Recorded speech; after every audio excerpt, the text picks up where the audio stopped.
परमात्मा का स्वरूप। तो स्वरूप का मतलब सुंदर रूप कहते हैं लोग, गीत गाते हैं, कितना सुंदर रूप है तेरा, साथ है ठंडी छाया, बाकी दुनिया धूप है। स्वरूप का मतलब कोई आकार नहीं हुआ, परमात्मा का स्वरूप, ईश्वर का स्वरूप। स्वरूप का मतलब कोई आकार नहीं हुआ, जैसे ये स्वरूप बना दिए,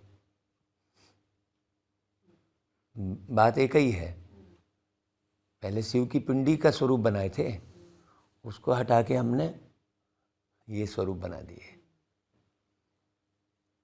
अब वो चाहे जो भी स्वरूप बना हो, वैसा कोई आकार वाला स्वरूप नहीं है, वो तो निराकार है ना। तो निराकार का फिर क्या स्वरूप? स्वरूप मतलब अवस्था। बाप समान बनना है, भगवान के जैसे बनना है का अर्थ क्या हुआ? अवस्था। वैसी अवस्था में सदा रहना है। अब सबसे प्रसिद्ध अवस्था क्या है? देखो, प्यार के सागर तो उनका गुण है, अवस्था अलग चीज़ हो गई और गुण अलग बात हो गई। और जो गुणों में जो 36 प्रकार के गुण बनाए गए हैं, 32-36 जो भी है ना, वो कर्तव्य हैं, उसमें कर्तव्य को मिला दिया है। तो देखो, पर जब हमने लक्ष्य रखा है जो पहले बाप समान बनेगा। बाप समान का मतलब हो गया सारे जगत का पालनहार। मुख्य पॉइंट, सारे जगत का पालनहार। कैसा पालनहार? बहुत प्यारी सी बात है, ये सूक्ष्म बात है। कैसा पालनहार है?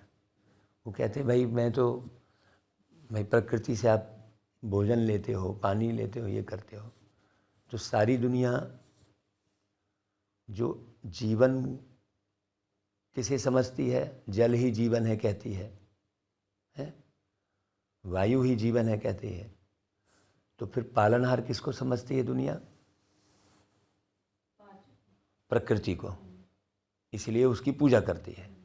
इसलिए उन प्रकृति के तत्वों से बनाई हुई मूर्ति की पूजा करती है। हाँ, बड़ी अच्छी समझने की बात है। पूरी दुनिया प्रकृति की भी पूजा नहीं करती। पूरी दुनिया माने उसमें बाबा ने जो सृष्टि चक्र का ज्ञान दिया, उसमें जो द्वापर युग से आते हैं वो प्रकृति की पूजा नहीं करते। कहाँ करते हैं? क्रिश्चियन धर्म में, मुस्लिम धर्म में प्रकृति की पूजा थोड़ी है। प्रकृति की पूजा कहाँ करते हैं? वो जल को देवता और ये, और फिर जल ही जीवन है, ये सब कहाँ? लेकिन बाप को भी नहीं जानते, पर इस पूरे विश्व के पालनहार को भी नहीं जानते। देखो, पालनहार को नहीं जानने के कारण ही, बड़ी गहरी बात समझना, मनुष्य अपने बच्चों को और परिवार को भी उस रीति नहीं पाल पाता। अज्ञानता के कारण सारा डिस्टरबेंस है। पालनहार को नहीं जानने के कारण, पालनहार के स्वरूप को नहीं जानने के कारण, उनके कर्तव्य को नहीं जानने के कारण, उनके गुण को नहीं जानने के कारण, 3 पॉइंट पर चर्चा करेंगे। बाबा कहता है बच्चे, सबसे पहला परिचय मेरा दो, ऐसा कहता है ना। तो मनुष्य रोटी, कपड़ा और मकान, इन्हीं 3 चीज़ों को समझता है। रोटी कपड़ा और मकान। लेकिन पालना, मुख्य पालना क्या? जब रोटी कपड़ा और मकान समझता है और तत्वों को ही वो सर्वोच्च समझता है, जल ही जीवन समझा, है ना भाई। इसलिए वो अपने परिवार के लिए उसी जुगाड़ में रहता है। बोले मुख्य रोटी कपड़ा और मकान, फिर और ज़रूरत क्या हो गई? बिजली पानी और सामान, और भी सामान, बस ये ज़रूरत। बोले वही मुख्य धर्म है, अपने परिवार को किस प्रकार से पालना, इन्हीं सामान। देखो, चरित्र निर्माण की तरफ ध्यान नहीं जाता, विचारों की तरफ ध्यान नहीं जाता, दृष्टि की तरफ ध्यान नहीं जाता। भाई मेरे बच्चे की दृष्टि कैसी होनी चाहिए, दिनचर्या की तरफ ध्यान नहीं जाता। देखो, जो मुख्य है, जिससे सारी प्रकृति डिपेंडेड है, आपने दिनचर्या बिगाड़ी तो आपकी प्रकृति बिगड़ेगी। वो सेट नहीं करते। जबकि अगर मान लो प्रकृति को देख रहे हैं तो प्रकृति की जो दिनचर्या है वो बिल्कुल एक्यूरेट है। अपने समय पर सूर्य उगता है, अपने समय पर डूबता है, लेकिन मनुष्य उस समय के साथ चलता है क्या? है ना। तो परिवार के सदस्य भरण पोषण को ही, शरीर के भरण पोषण को ही क्या समझते हैं? जीवन समझते हैं। जबकि मुख्य क्या है? आत्मा का भरण पोषण। क्योंकि आत्मा का सही भरण पोषण है तो जीवन उस तरह से बिगड़ता नहीं है जैसे बिगड़ा हुआ देख रहे हैं अपन। पूरे संसार में बिगड़ा हुआ जीवन अपन देख रहे हैं, हैरान परेशान, है ना भाई। तो पहले पहले बाप का परिचय दो, जो बाबा ने मुरली में कहा, मैंने परमात्मा का परिचय दो कहा, तो कैसा परिचय दो? परमात्मा के ओरिजिनल स्वरूप को, अवस्था को। तभी समझना बहुत अच्छे से। परमात्मा की अवस्था का गायन क्या है? सत चित आनंद स्वरूप। मतलब कुछ भी हो जाए, आत्मा अपने सत्य स्वरूप में रह रही है, अपने ओरिजिनल सत्य स्वरूप में। कैसी? आत्मा इतनी हल्की है, मतलब मैं इतना हल्का हूँ, मेरे अपने स्वरूप को पहचानो। परमात्मा के स्वरूप के आधार पर फिर क्या होगा? अपने स्वरूप को। सत्य बोला, सत्य मतलब अर्क, हल्का, बिल्कुल। सत्य मतलब सार, है ना भाई।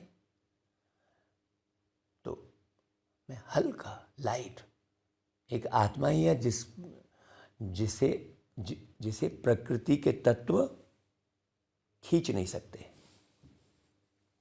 पृथ्वी में आत्मा को खींचने की गुरुत्वाकर्षण शक्ति है ही नहीं। पृथ्वी में जो गुरुत्वाकर्षण शक्ति है वो किसे खींच के रखती है? शरीर को। उसी आधार पर आप चलते हैं।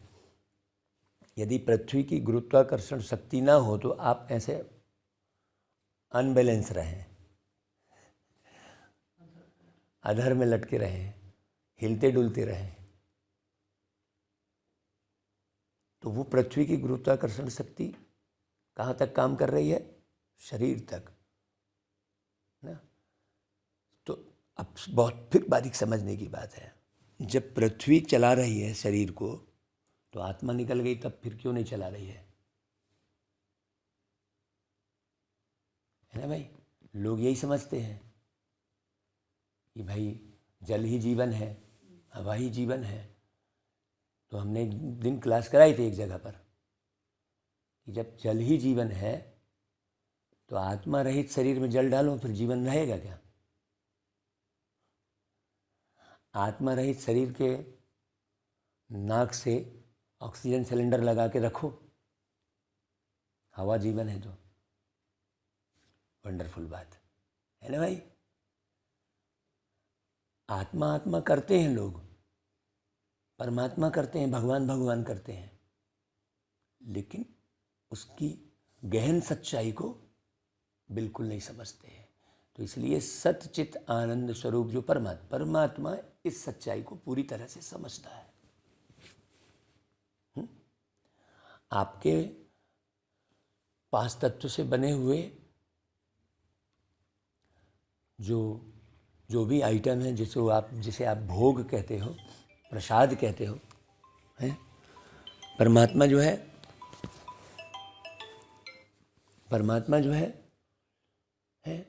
उसे अशरीरी रूप में, सहज रूप में स्वीकार भी करता है, लेकिन खाता थोड़ी है वो। क्यों? क्योंकि वो अपने सत्य स्वरूप में है ना। मतलब परमात्मा जल पर डिपेंडेंट नहीं है, हवा पर डिपेंडेंट नहीं है, भोजन पर डिपेंडेंट नहीं है। कौन? परमात्मा। तो उसका ओरिजिनल स्वरूप क्या कहलाया? आश्रित नहीं है। आश्रित नहीं है, इसलिए सबको वो आसरा देता है। सुकून, शांति, प्रेम। तो सत्य चित आनंद स्वरूप। अब फिर सेकंड शब्द क्या है? चित। मतलब वो अपने चित्त को कदापि दूषित नहीं करता है। वो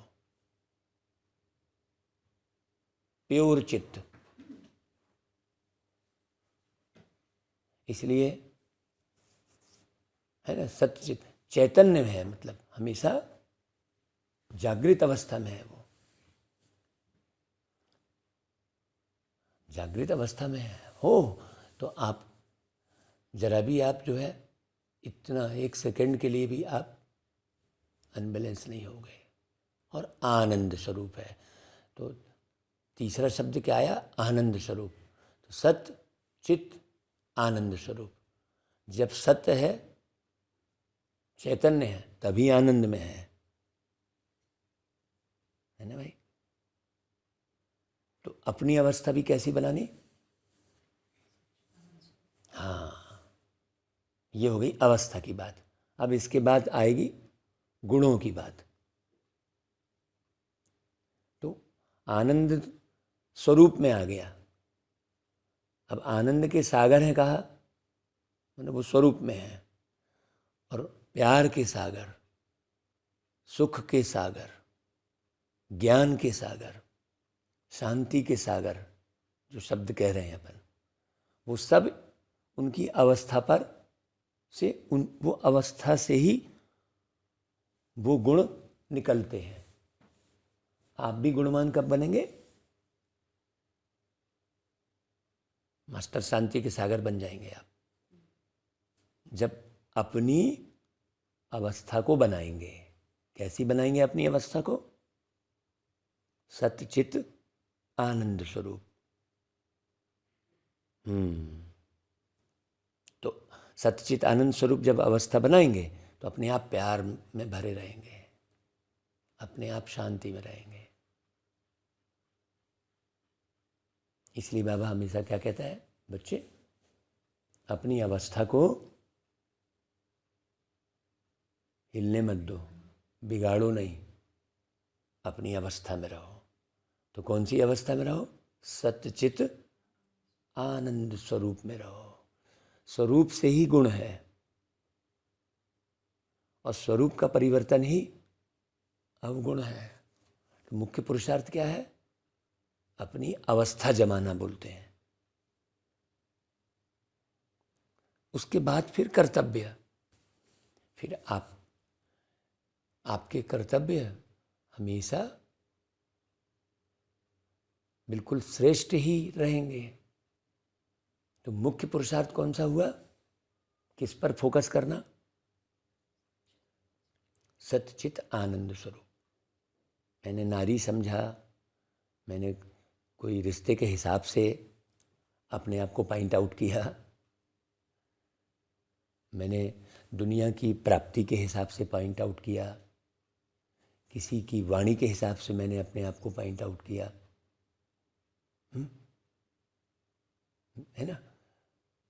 वैसा तुलनात्मक अध्ययन किया तो मैं अपनी अवस्था को नहीं जमा पाऊंगा। शांति, प्रेम, जो भी गुण बताए बाबा ने, वो सब अवस्था पर डिपेंडेड है। तो परमात्मा के समान बनना मतलब, देखो, शांति के सागर, वो शांति कब आएगी काम? जब हम अपने स्वरूप को, जब हम आत्मा से क्या बनेंगे? देह बनते हैं, देह धारण करते हैं, तब तो शांति और प्रेम और सुख ये सब की आवश्यकता है। और जब हम अपने ओरिजिनल स्वरूप में ऊपर बैठे हैं तो वहाँ काहे की आवश्यकता है? निभाना तो यहाँ है। तो जब तक अपना ओरिजिनल स्वरूप स्थापित नहीं करेंगे तब तक वो गुण केवल पढ़ाई में ही रहेंगे, बस जानकारी में रहेंगे। वो गुण का उपयोग नहीं कर पाएंगे। ये हो गई सूक्ष्म बात। तो अपनी अवस्था में कितनी पॉइंट आई बाबा की? सत्य चित्त आनंद स्वरूप, उस पर विचार मंथन करना। विचार सागर मंथन जो कहते हैं बाबा, अपनी अवस्था की जांच करो कहते हैं बाबा। तो अपनी अवस्था की कौन सी जांच करना? मैं सदा अपने सत्य अशरीरी स्वरूप में, उसी को बाबा हमेशा कहते हैं, अपने को आत्मा समझ मुझ बाप को याद करो। एक ही पॉइंट है, हमेशा कहते हैं अशरीरी भव, बाप समान बनो। पूरा फोकस पूरी मुरली में, हर बार की मुरली में बाबा पूरा फोकस किस में देते हैं? सच्चित आनंद स्वरूप में। जब आप अपना वो स्वरूप बनाते हैं तो सहज बाबा का अनुभव होने लगता है। सदा, सहज और सदा, बाबा सदा शब्द भी यूज करते हैं बार बार, है ना भाई? है सदा, स्वतः और सहज, 3 पॉइंट आ गई। अच्छा भाई, ओम शांति। समझना, बाबा के स्वरूप, गुण और कर्तव्य 3 पॉइंट पर शुरुआत करवाई थी बाबा ने ना। तो बाबा का कर्तव्य क्या है? पतितों को पावन बनाना। तो वो कर्तव्य हम कर रहे हैं क्या? पतितों को पावन बनाना है, मतलब बनाना मतलब है खुद बनना, एक तो है ना। दूसरा, बाबा, हाँ नहीं, बाबा हमको पावन कैसे बनाया? हमको पावन बनाया कैसे? हमारे ओरिजिनल स्वरूप को देख के। इसलिए बाबा ने कहा कि बच्चे, हर आत्मा के ओरिजिनल स्वरूप को देखो। देखो कितना बढ़िया निर्माण उसी में होने वाला है। ओरिजिनल स्वरूप में देखना शुरू करेंगे तो ही वो ओरिजिनल स्वरूप हमको हमारे वाइब्रेशन से, हमारे वाइब्रेशन मतलब क्या, वाइब्रेशन मतलब हमारी दृष्टि। कौन सी दृष्टि? आंतरिक दृष्टि, जिसको कहते हैं रूहानी दृष्टि।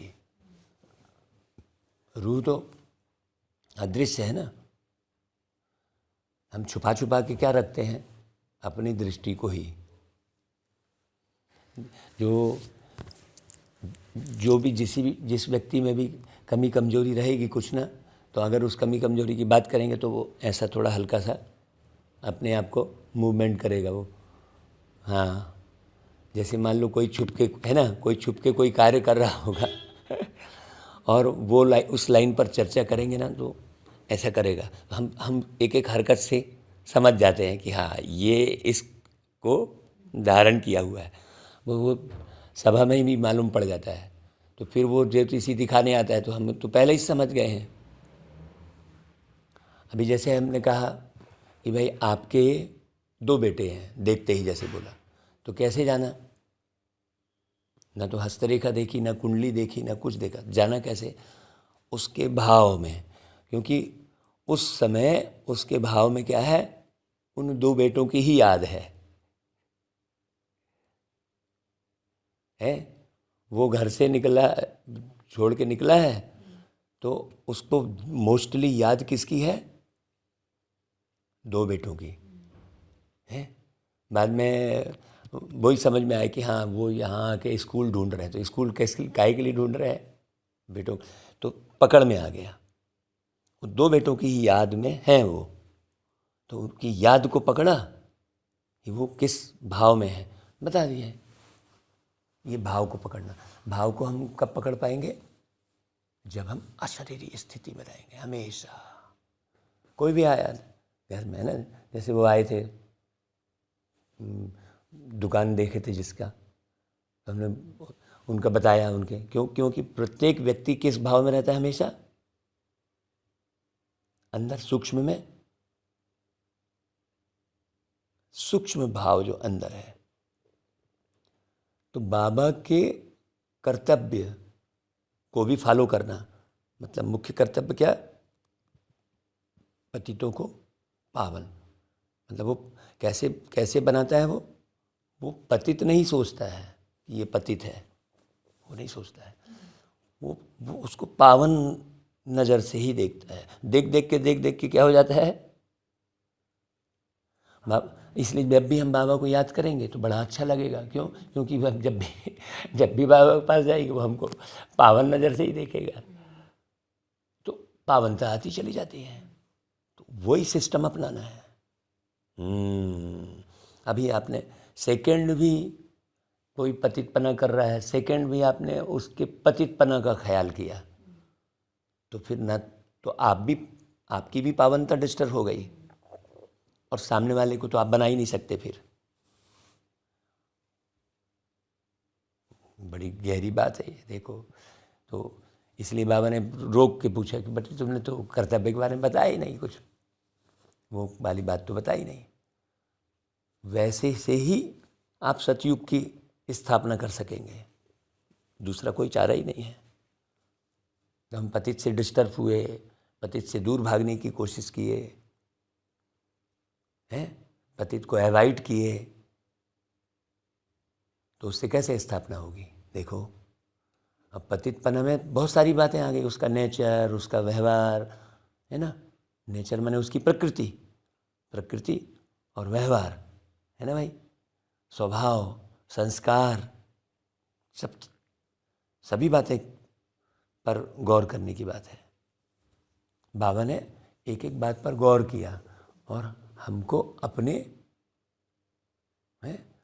सतयुग तो छोड़ के आ गए अपन, अपने स्वरूप को तो पूरे तरह से क्या कर लिए? बिगाड़ लिए। वापस बना कैसे रहा है बाबा? कैसे बना रहा है? याद दिला दिला के है नहीं अभी। मतलब वो कौन सा ब्रश चला रहा है? वो बड़ा चित्रकार कौन सा ब्रश चला रहा है? वो याद दिला रहा है। तो हमें याद आना चाहिए कि हम ऐसे थे, हैं? अब वो स्वरूप तो पूरा खत्म हो चुका है ही नहीं। अब फिर से उस स्वरूप को लाना है तो कोई तो याद दिलाए। तो बाबा अपने ओरिजिनल स्वरूप में था, ना बाबा को मनुष्यता से मतलब, ना बाबा को देवताई से मतलब। क्या प्यारी बात है बाबा की, सोचो कितनी ऊंची बात है। बाबा का स्वरूप देखो, अब क्या दर्शन हो रहे हैं बाबा के, है ना। तो बाबा का मुख्य कर्तव्य बस यही है। बाबा ने क्या कहा, मैं पतितों को, मेरा एक ही कर्तव्य है। आहा, कितनी ऊंची बात है ये, मेरा एक ही कर्तव्य। अब हम क्या करते हैं, हम इस संसार के जो कर्म करते हैं उसमें लिप्त हो जाते हैं,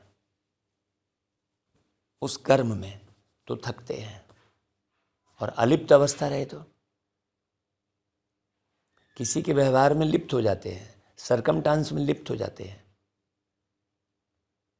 वो लिप्त नहीं होना, अलिप्त अवस्था। और साकार में उस कर्तव्य को निभाना।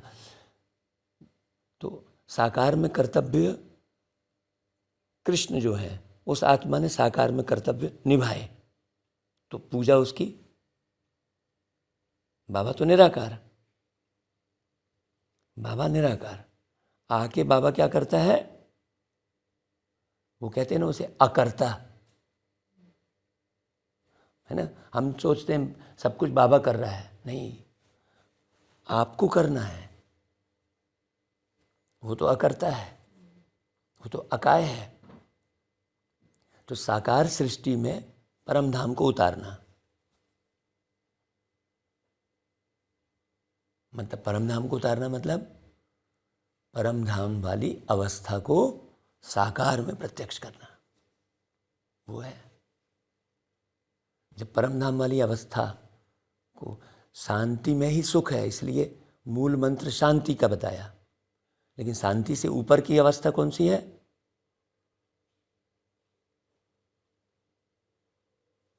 जो हमने बताया था कि उसका विपरीत नहीं है कुछ भी, आनंद। मतलब सहज आनंद। सहज आनंद मतलब आनंद कहीं से गेन नहीं कर रहे हैं हम। आनंद कहीं से लेने का प्रयास नहीं कर रहे हैं, वो स्वरूप ही है, वहां से पूरी स्थापना। तो अब अपने को प्रैक्टिकल में क्या करना है,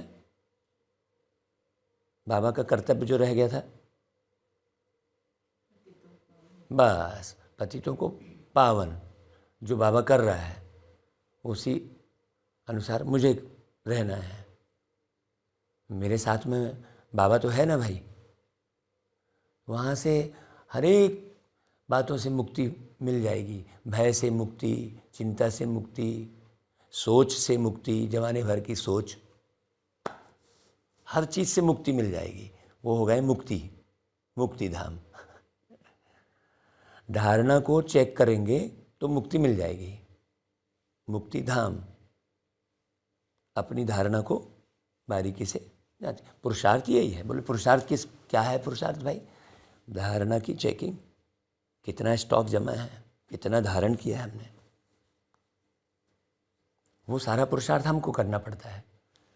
बाबा कहते हैं मैं पुरुषार्थी नहीं हूँ, ना मैं पुरुषार्थी हूँ, ना मैं मालिक बनता। विश्व के मालिक बच्चे तुम बनते हो, मैं तो विश्व का मालिक भी नहीं बनता। मुझे तो कुछ बनना ही नहीं है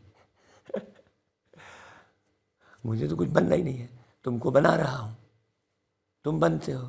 तो पुरुषार्थ सारा किसको करना पड़े? हम बच्चों को। बाबा कहते हैं मैं कोई पुरुषार्थी नहीं हूँ, न मैं कोई पुरुषार्थ करता हूँ। मतलब बाबा अपने स्वरूप में ही रहता है बस, है ना भाई। ओम शांति।